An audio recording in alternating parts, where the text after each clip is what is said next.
Adama was just a little girl when she lost her mother. She barely remembered the woman who had given her life, her warmth, and her security. She had only a few faint memories. Her mother's gentle hands, her soft voice humming lullabies, the way her mother would rock her to sleep on cold nights. But those memories became blurred. As time passed, replaced by the cold reality of her new life, after her mother's untimely death, Adama was too young to understand the full extent of the pain that would come, but she felt it in her heart. Have you ever had someone so dear to you that their presence changed your whole world? Let us know in the comments how they impacted your life. Let's get back to the story. Her father, Chike, had loved Adama's mother dearly. The grief from her passing hit him hard, so hard that it seemed to consume him. He threw himself into his work, hoping that staying busy would fill the void her absence left behind, but it didn't. Chike, once a vibrant and loving father, became withdrawn, hollow. His laughter, once full and bright, faded into a quiet sigh. And while he grieved, Adama, still a young girl, became more and more isolated, desperately longing for the comforting presence of a mother who was no longer there. As months turned into years, her father's pain turned into desperation. The ache of his loss pushed him into the arms of another woman, Nkechi, a beautiful woman with a kind smile and captivating charm, entered their lives like a breath of fresh air. Her parents brought hope to Chike, but little did he know that Ikechi would bring not just a new wife, but a complete change to their family dynamics. At first, Adama was hopeful. Maybe this woman would help her father heal. Maybe she would be the one to love her and feel the emptiness that lingered inside their home. But Nkechi was no angel. Beneath the sweetness of her smile lay a cold, calculating heart. One that saw Adama not as a daughter, but as an obstacle. Adama was no longer cherished child of the house. Instead, she was relegated to the background, pushed aside as Nkechi's daughter, Chinonso Anamara, became the attention. Nkechi quickly showed her true colors. She forced Adama to do all the household chores, while her own daughters longed about, as though they were royalty. Adama, still young, didn't fully understand why this was happening, but she could feel the growing tension in the air. She could see how her father, busy with his work, paid no attention to her suffering. When she tried to speak to him, he only gave her a distracted, absent-minded response, as if her pain was not his to bear. Have you ever experienced someone being two-faced, nice on the outside but awful in private? How did you handle it? Let us know in the comment section. Let's go back to the story. Chinonso, the older stepsister, was a cruel bully. She enjoyed making Adama feel small, constantly belittling her in front of their father and mocking her for her simple clothes and lack of sophistication. Amara, the younger one, was no better. She leaned quickly from her sister, joining in on the taunt, and soon both sisters made Adama their target.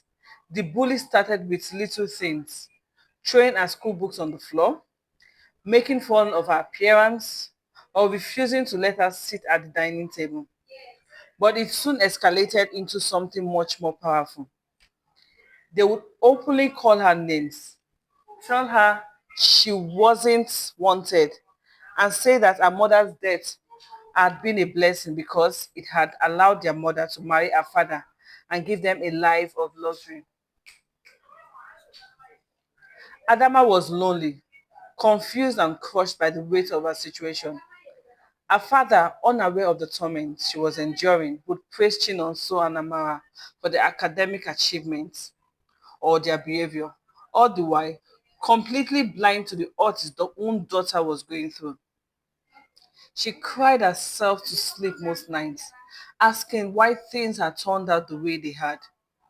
What had she done to deserve this? Why was she being treated this way? The love she had once felt from her father was now a distant memory, and she was left feeling as though she was invisible. Then, one day, everything changed.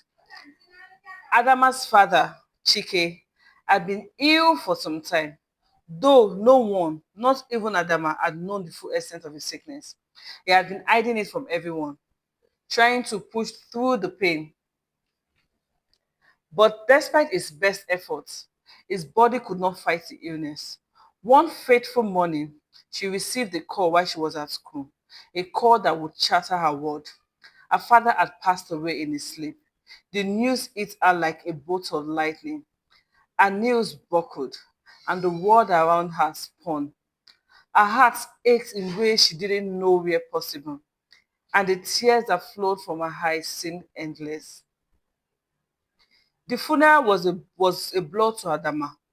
She was surrounded by people who seemed to mourn her father's passing, but all she could feel was an overwhelming emptiness. Her life had fallen apart in an instant, and there was nothing she could do to put it back together. The man who had been a protector, a source of love and strength, was gone, and all that was left was the family who had never cared for her. What do you think Adama should do now that she's all alone? Stay or leave? Share your thoughts in the comment section below. Let's go back to the story. Nkechi, a stepmother, now the head of the household, began to make her presence known even more. Without her husband to support her, she had to face the reality of her situation. And like most people blinded by greed and entitlement, she lashed out at those around her. But rather than offering love and compassion, she made Adama's life a living nightmare. The moment her father's body was buried, Nkechi turned cold and demanding, treating Adama like a servant rather than a daughter. The once extravagant lifestyle they had filled their home was now fading fast. The money from her father's business was disappearing. It was revealed that Chike had been reckless in his financial dealings, and all the savings he had left had been squandered away by investments that had gone sour. The lavish house, the expensive car, and the endless luxury, everything that has once defined their lives, was slipping through their fingers. But instead of trying to rebuild, Nkechi began to lash out at Adama, blaming her for her father's financial failure, even though she had nothing to do with it. As the family's financial situation worsened, their treatment of Adama became even more cruel. One day, when she had come home from a long day of work, tired and hungry, she was met with the coldest of glares from her stepmother. "You are nothing but a body now," Nkechi spat, her voice venomous. "Get out. I don't want you here anymore." Adama's heart broke. This was the woman who had once promised to care for her. She had trusted her, believed that she would help her, but now, in the face of hardship, she was being discarded like trash. It was the final straw. With nothing left to save for, Adama left the house that had once been her home. She took only the clothes on her back and wandered into the streets, feeling the weight of the world on her shoulders. The streets of Lagos were harsh, cold, and indifferent. Adama had never experienced the real world in this way before. She had always been sheltered, but now she was just another person trying to survive. She slept in abandoned beauties, found food wherever she could, and worked odd jobs just to make ends meet. She worked at a local market, selling fruit and vegetables, and sometimes even washed clothes for strangers. The nights were the hardest, with no bed to sleep in, and nothing but the cold night air to keep her company. But despite all of this, Adama did not give up. She told herself that she was stronger than this, that she could rise above it. She couldn't let the cruelty of her stepmother and stepsisters define her. She was determined to make something of herself. Little did she know that her fate had other plans. One evening, as she was walking through the bustling streets of Lagos, she noticed a luxury car parked by the side of the road. Out stepped a man, tall and commanding, dressed in a well-tailored suit that screamed success. His name was Emeka, a self-made billionaire who had built his empire from the ground up. His company was one of the largest in the city, and he was known as a visionary, someone who could turn nothing into something. Do you believe in faith? Could Emeka's arrival be a twist of destiny for Adama? Let us know what you think in the comment section. Emeka noticed her immediately. She stood out from the crowd, not because she was wealthy or glamorous, but because there was something about her. Despite the hardship she had endured, her eyes still held a spark of determination. She exuded strength, and he found himself drawn to her. Are you all right? He asked, his voice deep with genuine concern. Adama startled by his sudden approach, hesitated before answering. I am fine, she replied softly, but her words didn't convince him. He studied her for a moment, his eyes narrowing in thought. You don't look fine. Come, let me help you. Adama was hesitant at first, not used to trusting anyone, especially strangers. But there was something about Emeka that made her feel safe, like he genuinely cared. He offered her food and shelter for the night, and when she shared her story with him, Emeka's heart went out to her. He saw in her the same drive and resilience that had propelled him to success. Over time, Emeka became a mentor. He gave her a job at his company, teaching her the ropes of the business world. Adama quickly proved her worth, working tirelessly, learning the ropes, and applying the same hard work and dedication that had kept her alive on the street. She rose through the ranks, and soon her name was known through the city. If you were in Adama's shoes, would you have trusted Emeka so quickly after everything she went through? Or would you be more cautious? Let us know. Let's go back to the story. But success wasn't the only thing Emeka gave her. He gave her love, true love, not based on status or wealth, but on mutual respect and admiration. They built a life together, filled with happiness, and soon their relationship blossomed into marriage. What values do you think Adama should teach her children after all she has been through? Let's go back to the story. And then, just as fate had turned its back on her once before, it came full circle. Adama's stepmother and stepsisters found her. They had lost everything, their wealth, their comfort, and their pride. The transformation was striking. There was no longer the wealthy family Adama had once known. They were struggling to survive, barely able to keep a roof over their heads.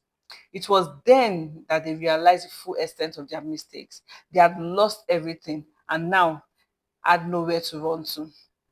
If you were in Adama's place, would you forgive them? Or would you let them suffer for their past actions? Let us know in your. But Adama, despite everything they had done to her, didn't turn her back on them. Instead, she opened her heart. She forgave them, not because they asked for it, but because she had learned that forgiveness was the key to freedom. I forgive you, she told her stepmother and stepsisters when they came to her, humbled and broken, and I will help you. With her wealth and influence, Adama gave them the opportunities they had so often denied her. She opened doors for them, gave them jobs, and helped them rebuild their lives. Through her guidance and support, they learned the value of hard work, humility, and gratitude. Adama's story was one of triumph, not only over adversity, but over the bitterness that could have consumed her. She rose from the ashes of her past, and in doing so, lifted others along the way.